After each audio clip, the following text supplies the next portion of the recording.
Ballon d'Or is worth nothing because Michael Laudrup never won it. Who's the best player in history? Laudrup. Pele was the best in the 60s, Cruyff in the 70s, Maradona in the 80s, and Laudrup in the 90s.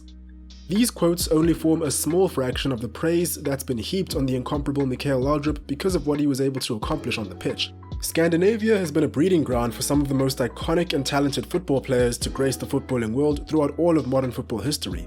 Players like Zlatan Ibrahimovic, Christian Eriksen, Ole Gunnar Solskjaer, and Brian Laudrup are only some of the players that have brought us such joy over the years, the latter of which is known as one of the greatest dribblers and overall players in his own right.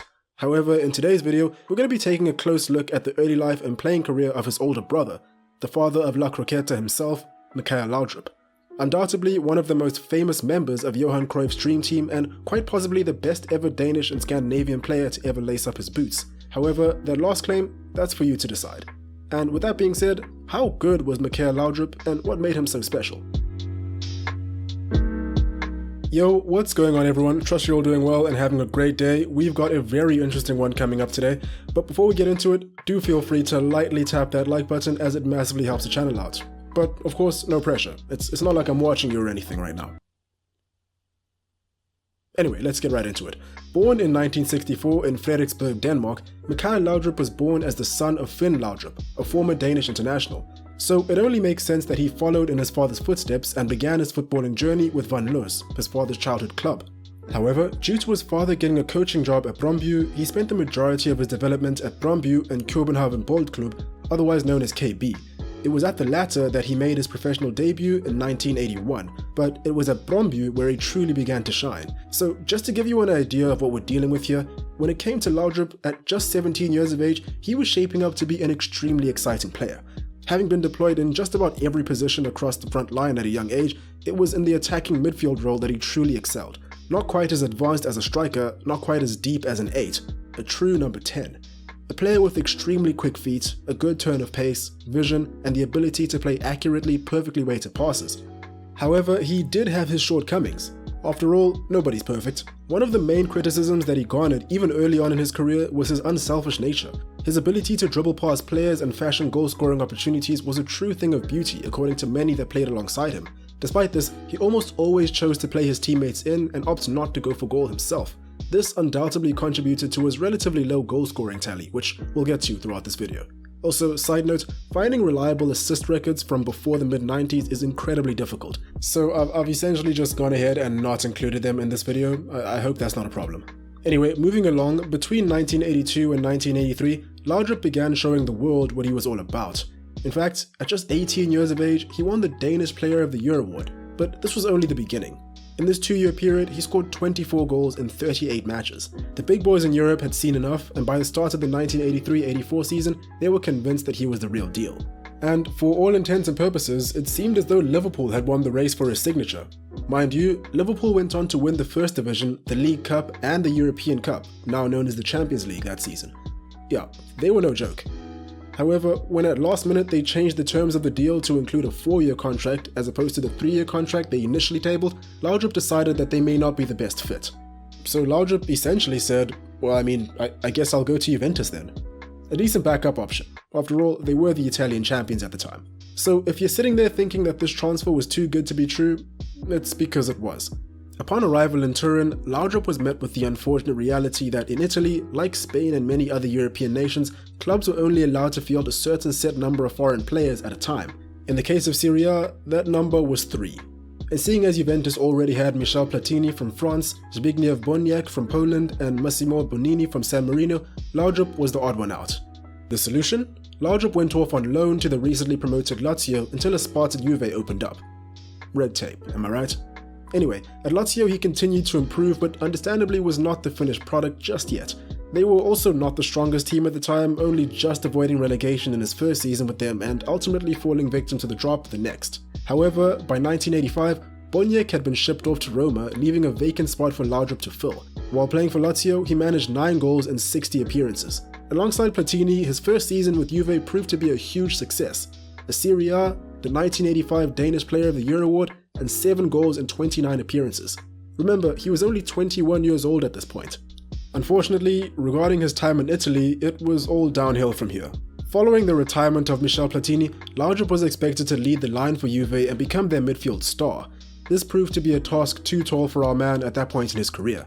After 2 relatively disappointing seasons where no silverware was won and only 6 goals were scored in 54 matches, a change of scenery was the order of the day.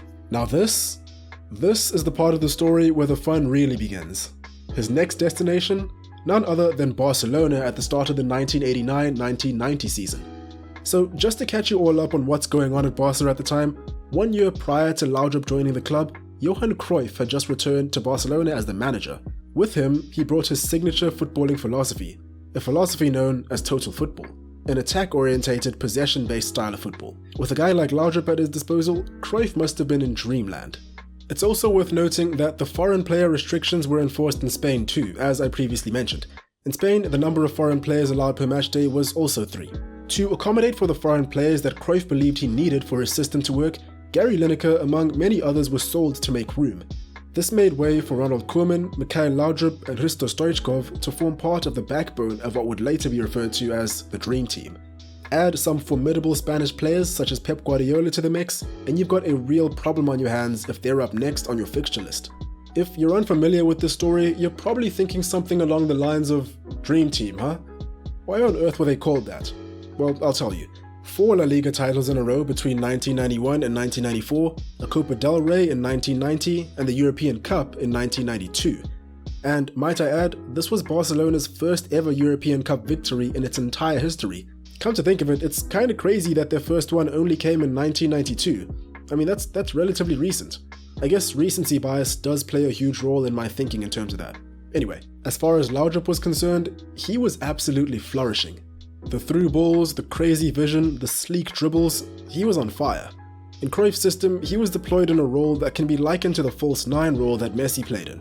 As Cruyff's dream team typically played in a 3-4-3, Laudrup frequently started matches in the centre forward position. However, as the false 9 name suggests, he wouldn't behave like a traditional number 9. He would drop back into the midfield line to confuse defenders more used to marking a traditional centre forward and contribute to the team's build-up play. In doing so, he was given a bit of freedom to do what he did best. The team did employ systems that used traditional frontmen on occasion though. For example, this was the lineup and formation for the 1992 European Cup final. Between 1989 and 1994, Laudrup scored 55 goals in 217 appearances in all competitions. His best season in terms of goals came in the 1991-92 season, where he scored 18 goals in 49 appearances in all competitions. Now, while all this was great and Laudrup was enjoying probably the best period of his life from a footballing perspective, he also experienced what may very well be the biggest regret of his career.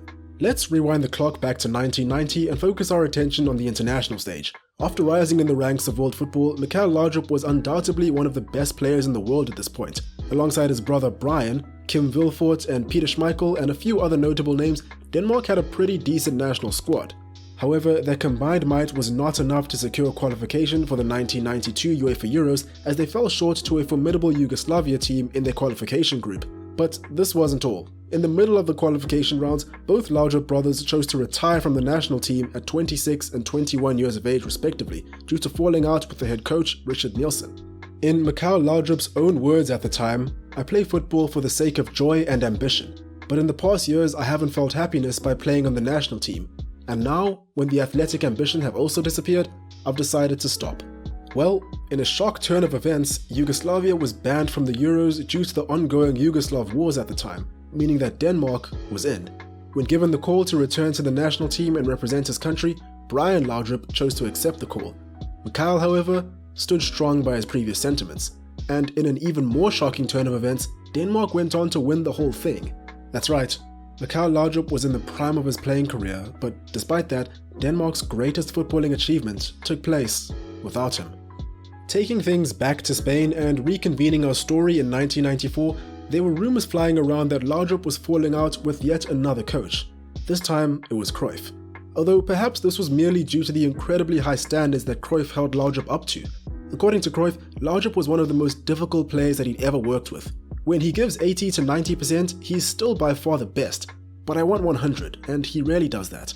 These famous words uttered by Cruyff only served to fan the flame of what was a deteriorating player-coach relationship. Laudrup began to feel as though he was being unfairly singled out when he performed poorly. Even further to that, he felt like he wasn't getting adequate praise when he played well, and the fact that Barca decided to purchase the Brazilian Romario didn't help the situation. This meant that Barcelona now had 4 high-quality foreign players in Koeman, Laudrup, Stoichkov, and now Romario, with only enough room for 3 at a time. And the straw that broke the proverbial camel's back?